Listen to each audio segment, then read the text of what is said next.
En tant que prof au collège, le bridge me permet de développer des compétences en mathématiques sans que les élèves s'en rendent compte vraiment et de façon ludique. Par exemple, le raisonnement, le calcul mental, la prise d'initiative, la concentration aussi, parce que j'aime bien que les élèves se posent avant de faire le problème, ne se jettent pas comme ça sur une solution, mais prennent le temps de chercher. Et ça, avec les élèves, c'est important. Faire son plan de jeu, réfléchir. Qu'est-ce que je vais faire ? Je pense aussi que ça va développer beaucoup la sociabilisation. En effet, c'est un sport d'équipe, on joue en paire, il faut être à l'écoute de l'autre, il faut respecter son adversaire et son partenaire. Voilà. Tout ça, c'est des valeurs que le bridge permet de développer.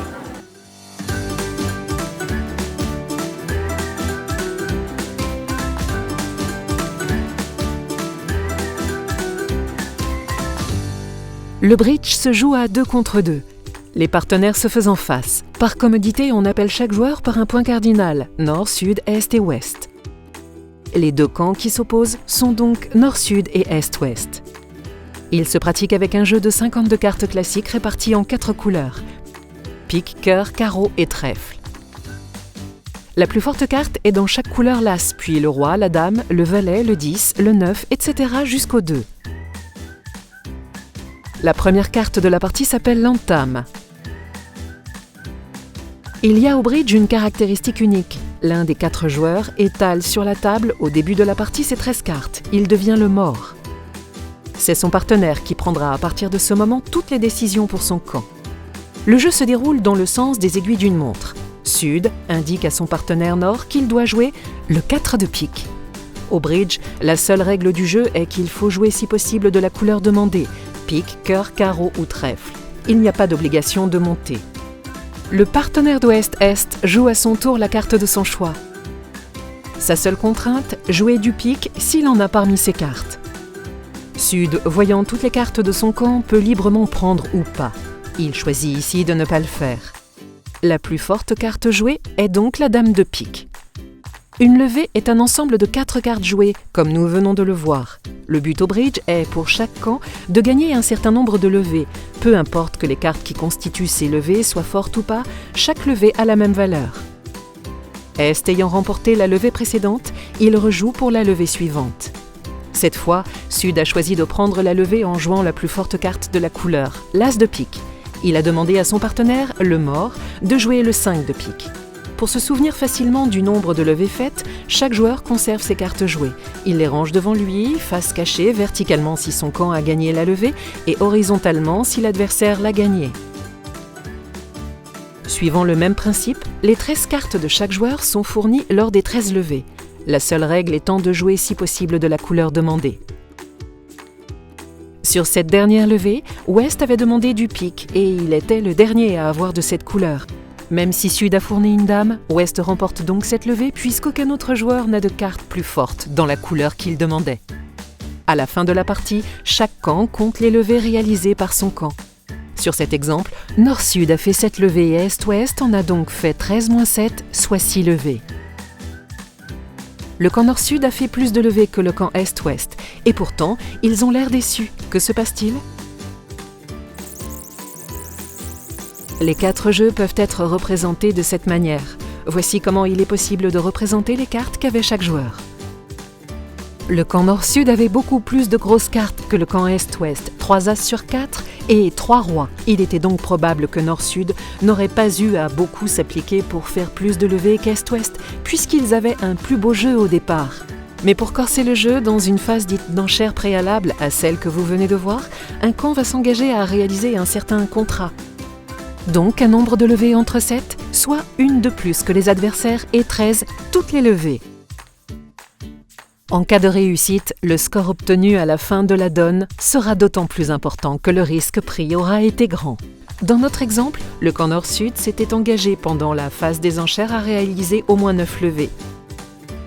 Comme ils n'en ont fait que 7, on comprend leur déception. Ils ont perdu et c'est le camp Est-Ouest qui en a réalisé 6 au lieu de 4 qui a gagné. Quel est l'intérêt du jeu ? Pour prendre un risque optimal, les joueurs d'un camp vont devoir échanger des informations partielles sur leur jeu pendant la phase des enchères. Ces informations sont publiques. Chaque joueur peut donc raisonner en faisant la synthèse de ces renseignements, de ceux disponibles en voyant le mort et de ceux obtenus par les cartes jouées pour adopter la meilleure stratégie possible. Enfin, pour établir quel camp a eu le meilleur raisonnement sur une donne, plusieurs tables de 4 joueurs recevront les mêmes jeux, ce qui permettra de ne comparer entre elles que les paires qui ont eu les mêmes cartes.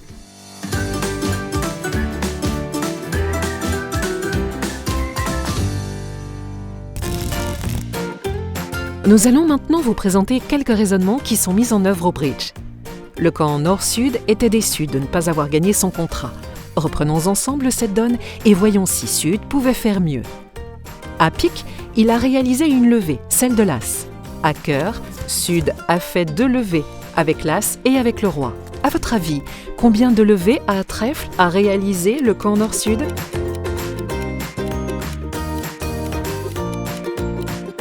Il en a fait 4 avec l'As, la Dame, le Valet et enfin le Roi. Et il n'en a fait aucune à carreau. Voici les 2 premières levées jouées.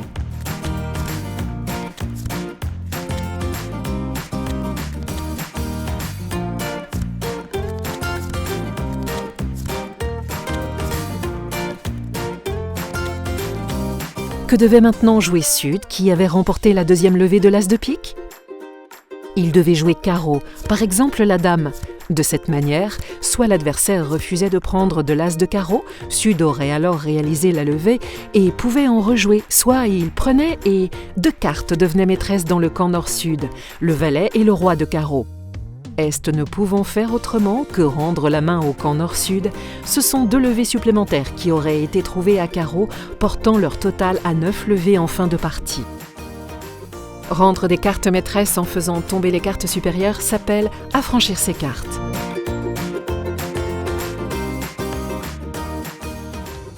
Voici un problème d'apparence simple, puisque chaque joueur n'a plus que 2 cartes. Les défenseurs détiennent encore les 4 cartes suivantes. La question consiste à déterminer combien de levées va réaliser le camp nord-sud. La réponse dépend pour beaucoup de la personne qui a la main. Si c'est nord, quel sera le résultat ?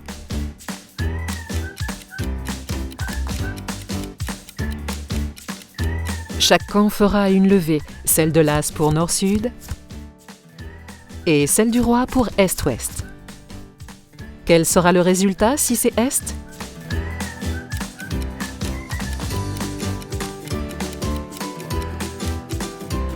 Le camp nord-sud réalisera forcément les 2 levées. Il suffira à Sud de jouer la bonne carte du mort. Que se passera-t-il si c'est à Sud ou Ouest de jouer ? Attention, la question est plus difficile. Sud sera confronté à une situation plus embarrassante que la précédente, parce qu'il devra décider quelle carte jouer du mort, alors qu'Est n'a pas encore joué. C'est donc Est qui va pouvoir adapter son comportement en fonction du choix de Sud. Imaginons que les cartes de la défense soient mises ainsi. Si Sud joue le 2 et Ouest le 6, de 2 choses l'une. Soit Nord joue la Dame du mort et Est jouera le Roi, soit Nord joue l'As du mort et Est gardera son Roi pour faire la dernière levée. Dans cette configuration, chaque camp réalisera donc une levée. Que pensez-vous de ce cas, Sud étant toujours en main ?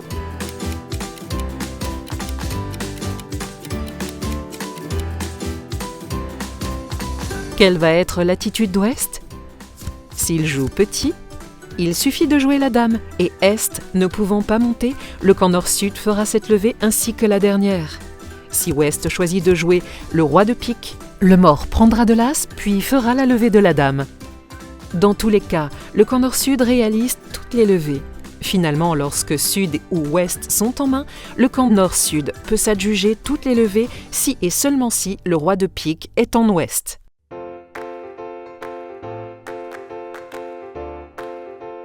Pour évaluer la force d'une main, c'est-à-dire les 13 cartes reçues par un joueur en début de partie, on attribue un certain nombre de points à chacune des 4 plus grosses cartes de chaque couleur. Chaque As vaut 4 points. Chaque Roi vaut 3 points. Chaque Dame vaut 2 points. Chaque Valet vaut 1 point. Lors de la phase des enchères, lorsqu'un joueur a au maximum 11 points, il passera. Ceci signifie que dans un premier temps, il ne souhaite pas engager son camp à faire un minimum de levées. Considérons maintenant la donne suivante. Ouest a passé au début de la phase d'enchères, puis le camp Nord-Sud s'est engagé à réaliser 9 levées et n'en laisser donc que 4 au camp Est-Ouest.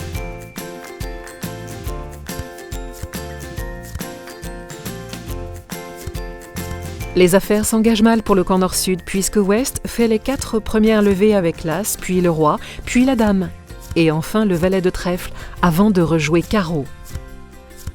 À votre avis, où est la Dame de pique ?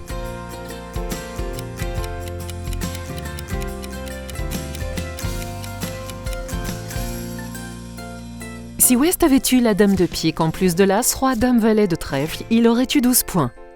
C'est impossible, puisqu'il a passé au début de la phase d'enchères. La Dame de pique est donc en Est. Comment donc Sud peut-il réaliser toutes les levées ?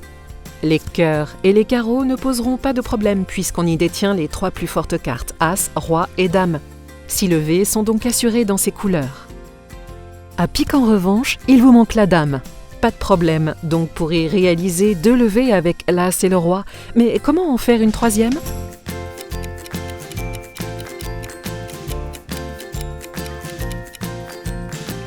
Sachant que la Dame de pique est en Est, Sud peut être certain d'y parvenir. Il joue d'abord le Roi de pique pour se retrouver au mort, puis rejoue le 4 de pique.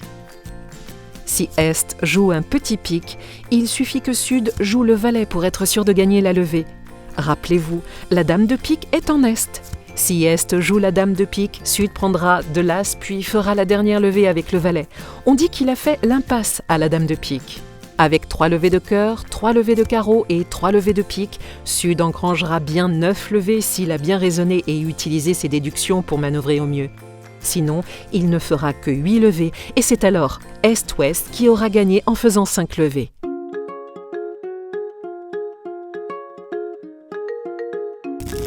Voici les 3 dernières cartes d'une partie. Il reste aux adversaires les cartes suivantes. Dame, 9, 7, 5 de pique et Roi, 8 de cœur. C'est à Sud de jouer. À votre avis, à quelles conditions Nord-Sud peut-il réaliser toutes les levées ?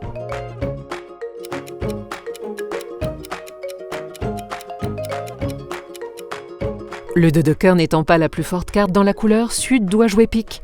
Il doit espérer qu'après avoir joué l'As puis le Roi, plus aucun adversaire n'en ait puisque le 2 de pique est la plus faible carte de la couleur.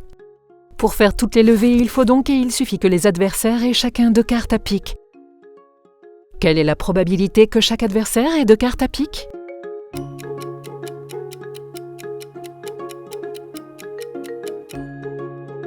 Chaque adversaire doit avoir 2 cartes à pique et donc une carte à cœur. Il existe 6 combinaisons possibles à pique et 2 à cœur. Il y a donc 12 combinaisons favorables de cartes. Les combinaisons défavorables sont celles où un adversaire aurait 3 cartes à pique et son partenaire une seule. Il existe donc 4 cas défavorables avec un seul pique en Ouest et 4 autres avec un seul pique en Est, soit 8 cas défavorables au total. Au total, il y a donc 12 cas favorables et 8 cas défavorables. Le camp Nord-Sud a donc 6 chances sur 10 de réaliser toutes les levées.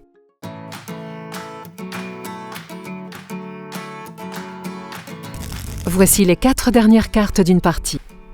Il reste aux adversaires tous les piques manquants et le valet de carreau.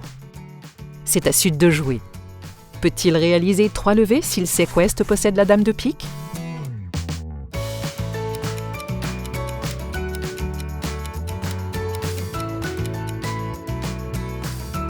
Oui, il lui suffit de jouer le 8 de pique et d'observer la carte jouée par Ouest. S'il joue un petit, Sud appelle le valet de pique. En revanche, s'il joue la Dame, il faut jouer l'As, puis faire les 2 piques suivants. Est-il possible pour Sud de faire toutes les levées s'il sait cette fois que la Dame de pique est en Est ?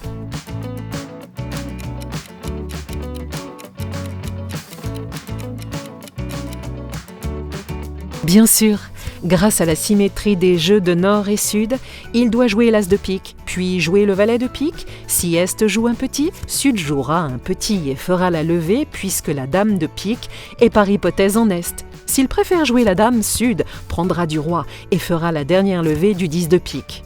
Sud peut-il trouver un moyen pour faire 3 levées sans savoir où se situe la dame de pique?